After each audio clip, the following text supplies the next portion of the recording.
ilay akong bawion. Kay 2 man ni siya, minus 2 po. Should be, diri rin siya kay 2. Okay? So, time back. Adjust ako. Sorry ha, ako yung nasayop. No, sayop galing ko.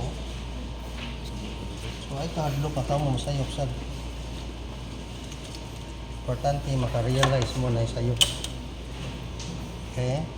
So, I'm transferring to the right. So, this one is this actually. And then, since minus 2 man ko, you notice, nasayop ko pero ako mag-erase. I'm trying to avoid that kay madaot man gud ang papel kung sigihan ni mo erase. And then, another also, notice, the movement of my t-square. Kaya kung magsige mo ana-ana, ka-notice mo sa graphics, what will happen? Kani, kadugayan, mahugaw. O, so mo nang naanad na nako nga akong i-lift up akong t-square. So, since this is minus 2, from here, dire na siya. So, mausap ni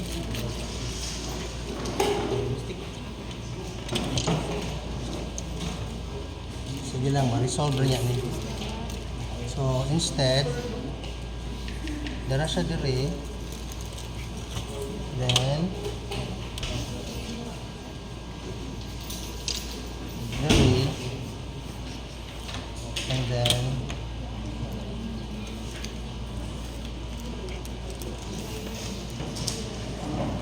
kani. So, meaning, wala ni apil ha. Okay. So, next is the tower. Kani nga tower. Again, let's go to the measuring line. Now, notice that from here, mo travel pa siya pa diri para malocate niya. Or, you have a choice to travel here, diri.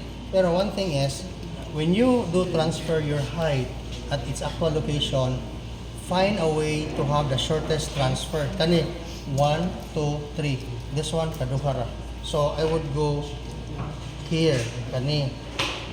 So, this is the first location, and then my next problem is kani. Diha na.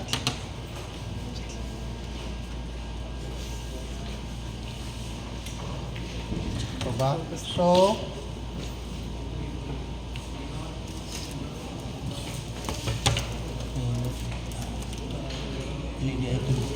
RDI, Ramlin Tower. Okay, so from here, I will transfer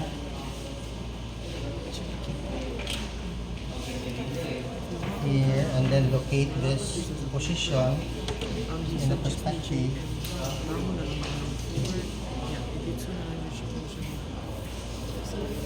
So reviewing.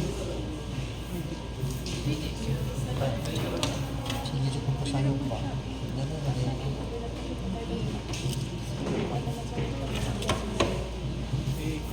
Okay, so this is the real location of that tower. Then, imo na sa ning pangitaon by projecting this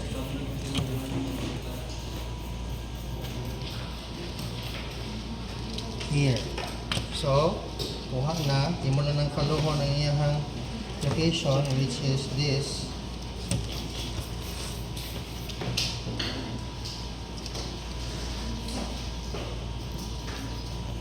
You're able to locate the tower, no, which is kani.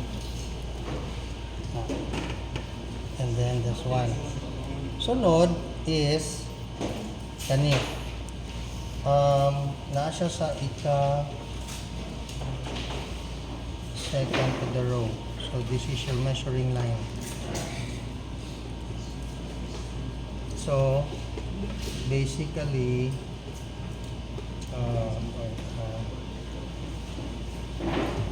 ito yung height. From the base, 1, 2, 3, 4. 1, sa normal na 1, 2, 3, 4. So kanina, saka lang siyang 1 step. Piling. Okay pa kaloy. Inara ko diri ha. Baka kailangan na rin. Oh, so from there, imo siyang i-extend. And then, following the Second step. projection, is you're able to complete your object. Okay? Now, I need ink. Akong i-ink para maklaro ang object. Pila ka. Unsa nga Tanang pen diha. Kaya ako rin mag-vote sa line width kung gamiton. Now, this is now the challenge. Visualize a little bit of visual tech.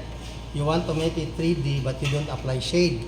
So use your line weight to arrange your object in hierarchy from far to near and from priority to less priority. Okay. Wow, pag ingon ako daghan jud. So, let me do first the okay, you have what's this? 8. Then you have 42. This is 1.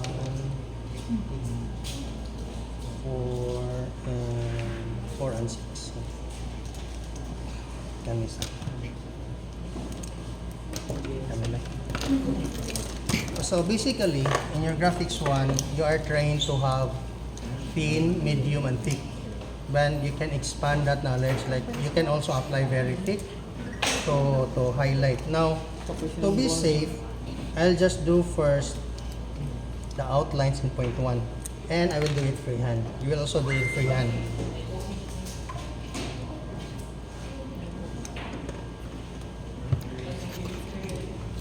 Ayog ka na ba niya? Mag-freehand. Sayaw ang tables. Ayog tandog ka ha. Kasi ngayon lang dyan ito mo.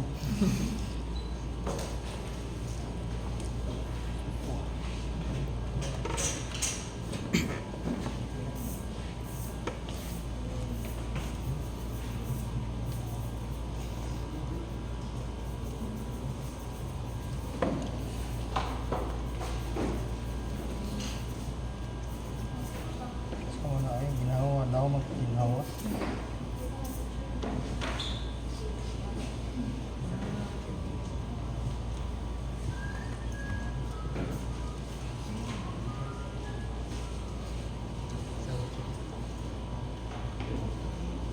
Thanks, yes.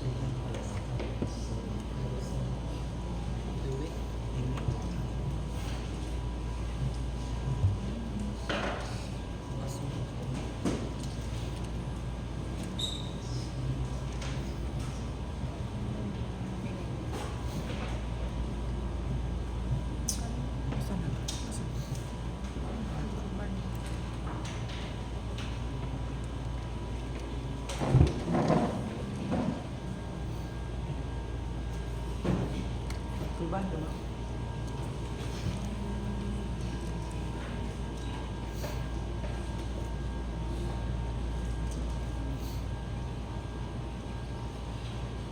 Nasayop ko. Nasayop ko slide. Nasaylo na. Daraman dahil ni. No? So ay mag-hardlock si sir. Masayop gali. So sa'yo mga tunog masayop? Gisiyon, matik. Ayaw, ay pangitay pagi nga di kabantay si sir sa'yo. Kasagaran ang uban mag liquid eraser na klaro kaayo nga nay correction. Diba? So, usahay ka ni gamay ra man kini no. Akong buhaton ali mag-anak og scotch tape into cutter akong lift na to. Ang ink mo kuyog man na sa scotch tape but paano siya ha kanang